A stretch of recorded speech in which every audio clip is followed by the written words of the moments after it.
A Decision of Life and Death, Conjoined Twins. Project by Aisha Jensen, Josh Crittlebaugh, Tyler Theriot, Bethany O'Neill, and Matthew Miller. In a recent Reuters article entitled Conjoined Twins Posed Ethical Dilemma for Massachusetts Hospital, Scott Malone highlighted the ethical dilemma facing parents, facilities, and care providers who must make the difficult and often complicated decision over how best to treat children who are born conjoined. The case presented a heartbreaking ethical dilemma facing the children's parents, the hospital, and the physicians who were tasked with the job of separating the children. 2 lives were in their hands, and success would mean that one child would live and one would die. Together, they had to make the decision of whether to go forward with the procedure, and if so, which child would die so that their sibling could live. It's been called one of the most exotic and complicated ethical decisions of our time. The following presentation takes a closer look at this dilemma from the perspective of the children's parents, the care providers, specifically the physicians performing the procedure, and the hospital. We also examine the potential role of the government. The case highlighted in this article involved a pair of conjoined twins, little girls aged 22 months, from an African country. Born conjoined at the pelvis, the children shared a liver, bladder, and had 3 legs. Tragically, doctors determined that with extensive medical intervention, only one child would have the necessary anatomy to survive. Without medical intervention, both children would die. We would like to offer some background into the phenomenon of conjoined twins. Conjoined twins are relatively rare, with estimates ranging from anywhere from 1 in 49,000 live births to 1 in 189,000 live births. There is a higher incidence of conjoined twins in Southeast Asia, Africa, and Brazil. Statistically speaking, conjoined twins are more often female. The vast majority of conjoined twins are stillborn, but for the small percentage of children who are born live, complicated medical decisions are often required in determining how to give one or both of the children the best chance at living a healthy, normal life. Survival ratios typically range from 5% to 25%. The primary indicator of survivability rates relates to the symmetry of the twins' anatomy. Symmetrical anatomy means that both children have all of the necessary body parts and organs that are required to survive on their own. Children with symmetrical anatomy may survive either conjoined or separated, largely depending on where they are fused. Asymmetrical anatomy means that the children share critical body parts or organs. One child is smaller and weaker, often meaning that the children must be separated in order to increase the odds of survival for the stronger child. The ethical question becomes, is it ethical to end one child's life in order to avoid 2 deaths? Aisha is going to discuss the hospital's ethical dilemma. As the umbrella organization for all staff and providers involved in this case, the organization is ultimately responsible for the ethical, legal, financial, and public relations ramifications which could occur. An in-house ethical committee typically governs the ethical responsibilities and related decision-making for a hospital or healthcare organization. As a common practice, this group is tasked with considering all ethical perspectives before making a decision and have ultimately become or developed a godlike reputation as these groups face evaluating situations which require decisions to either extend or end a person's life. Additionally, hospitals are required to provide healthcare services to patients requiring emergency medical treatment under the Emergency Medical Treatment and Labor Act, also known as EMTALA. This legal requirement stems from a previous history of hospitals who were no longer willing to treat patients due to their inability to pay. Under EMTALA, the hospital and employed providers are required to provide enough care to stabilize the patient for discharge or transfer to a better equipped facility.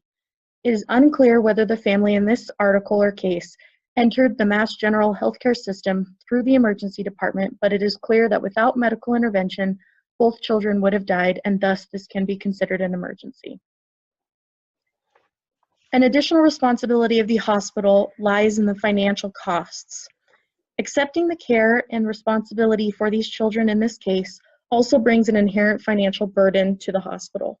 The complexities of the case require additional medical professionals, legal counsel, and support staff to ensure the case is evaluated entirely and long before any care is provided. These costs are often not reimbursable under private or governmental insurance coverages as they are not considered direct care. Additionally, some public backlash through public relations could have been sparked, knowing that by conducting the surgery for the children, one of them would have ultimately perished. The choice to operate, knowing that one of these twins was not likely to survive, would have created a public relations discussion. The hospital took the risk of either being commended for assisting this family desperately in need or demeaned for supporting the willful loss of the life of the smaller twin. The next perspective is from the caregiver or physician perspective, and that is going to be Bethany. One of the unique complexities of this case is that the care providers, specifically the physicians who treat the children, are benefited and harmed by their role in the situation. Upon completion of medical school, all new physicians take the Hippocratic Oath, which is a pledge that promises that, amongst other things, they will do no harm. According to the Physician's Code of Ethics per the American Medical Association, a physician must first recognize their responsibility to the patient, then to society, then to other healthcare professionals, and finally to themselves.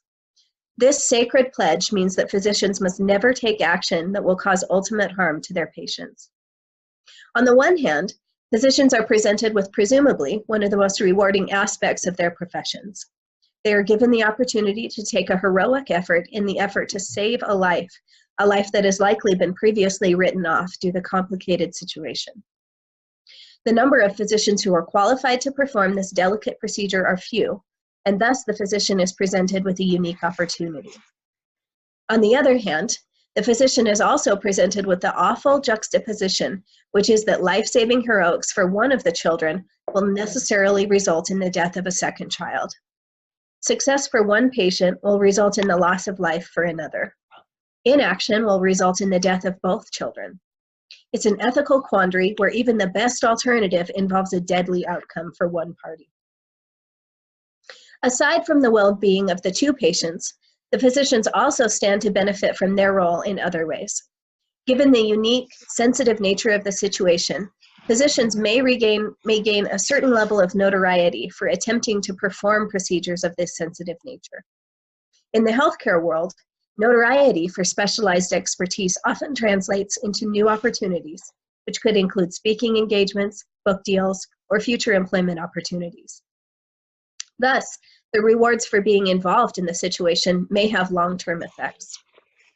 The ethical dilemma puts the physician in a position where they are critical players in the determination of who will live and who will die. It is difficult to fully grasp the impact that such a responsibility on the physicians who assume this role. It is impossible to understand the impact that this power can have on an individual, though one might assume that the responsibility must be overwhelming. At this point, Tyler is going to take over to talk about the parent's ethical dilemma.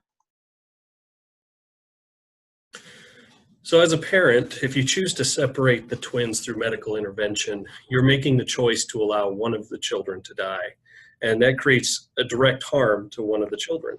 On the other hand, you're creating a great benefit to your other child by giving them the opportunity at a longer, more normal life.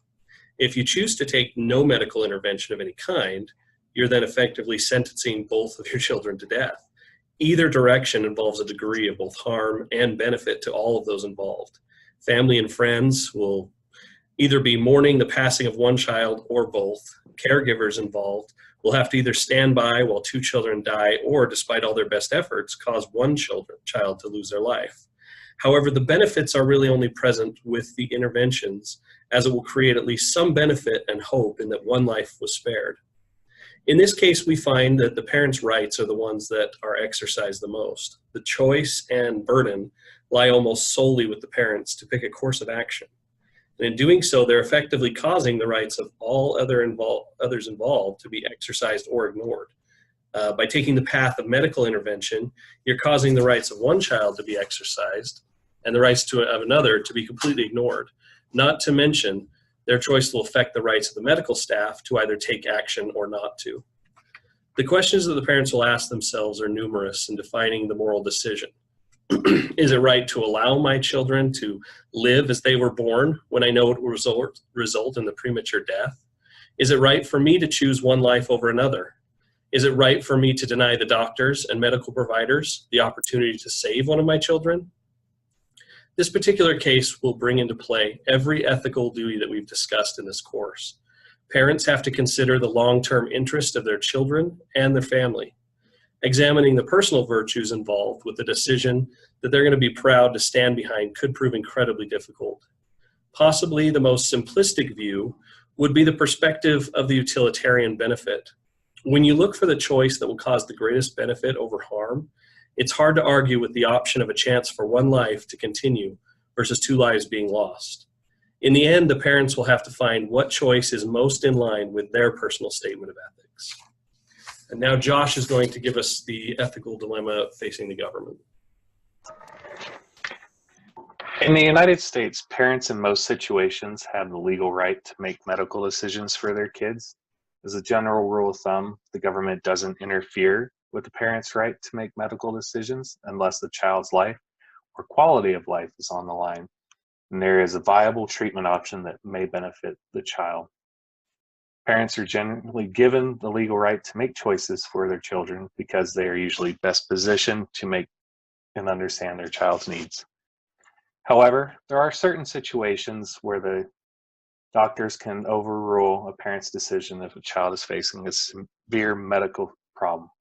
The parent's patria doctrine gives the government the right to intervene as a parent's choice when it is believed that the parent is not acting in their child's best interest. This generally happens when members of the medical community are usually in agreement about the best course of treatment, and then children is at risk of serious harm or would die without receiving necessary treatment, and if a parent refuses to provide their consent for necessary medical treatment. There are situations where a child has been diagnosed with terminal illnesses and no treatment would be beneficial. In such cases, parents do have a right to refuse treatment, let nature take its course. Contrary to popular belief, religion is not a reason that the government upholds refusing recommended treatment for a minor. While religion is constitutionally respected, it is not absolute right. If a child's parents are not acting in their best interest, welfare, the government can provide parental decisions. For example, in 2009, Daniel Hauser case made headlines across the world.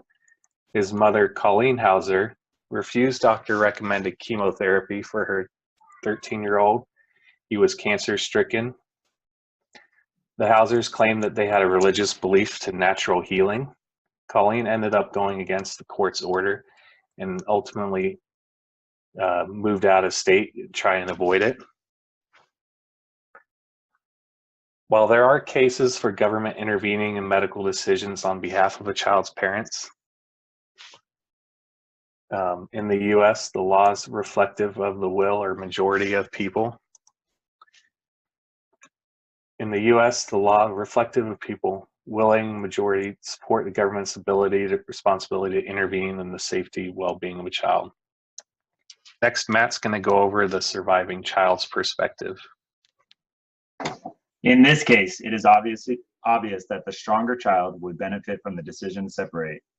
Clearly, the weaker child does not benefit from the decision to surgically separate. In essence, that child is sacrificed for the survival of its sibling. Here we look at unique perspectives, that of the two children. The first one we discuss is the surviving child's dilemma. In this scenario, because the children are so young, they do not have the ability to express their own rights. Other people make their decisions for them. Then, in the future, the surviving child will have to live their life with the results of that decision. This will present an interesting and potentially difficult ethical question for the child. The child may question whether the right decision was made or not. Is it right that a life-changing decision was made on their behalf without their involvement or consent? Also, is it right that the child has to live with knowing their sibling gave their life so they could continue theirs? Next, we talk about the sacrifice child's dilemma. In this case, we ask ourselves, is the child who is sacrificed considered a victim of assault or even murder when the doctor or parent make the decision to end their life? Even though the child does not have the ability to express their own rights, it does not mean that the child loses its legal right to be protected from death. One could argue that there would be benefit in ending the child's life due to a poor quality of life, although, on the other hand, the laws against murder do not exist for one specific victim, but are there to protect the interests of the entire society. With this, we ask ourselves, is it right that the doctor can assault or even murder the child with the child's legal rights being ignored? Finally, Bethany will finish up with our conclusion of the case. In this situation, all involved are faced with the most painful and complicated ethical decision imaginable. How do you decide which child should live and which one should die? Who should ultimately make that decision? Should the parents make the decision, the care providers, or the hospital administration? Or should the government step in and make the decision? It's also important to consider the ethical dilemma that the surviving child may face as they grow older, as they will eventually understand that they survived because of the sacrifice of their sibling. In the end, it's a genuine possibility that all involved will have mixed feelings about the decision, whatever they choose to do. A definitive decision does not exist, with significant benefits and harms existing for all parties. For better or worse, every individual who plays a part must live with their decision for the rest of their lives.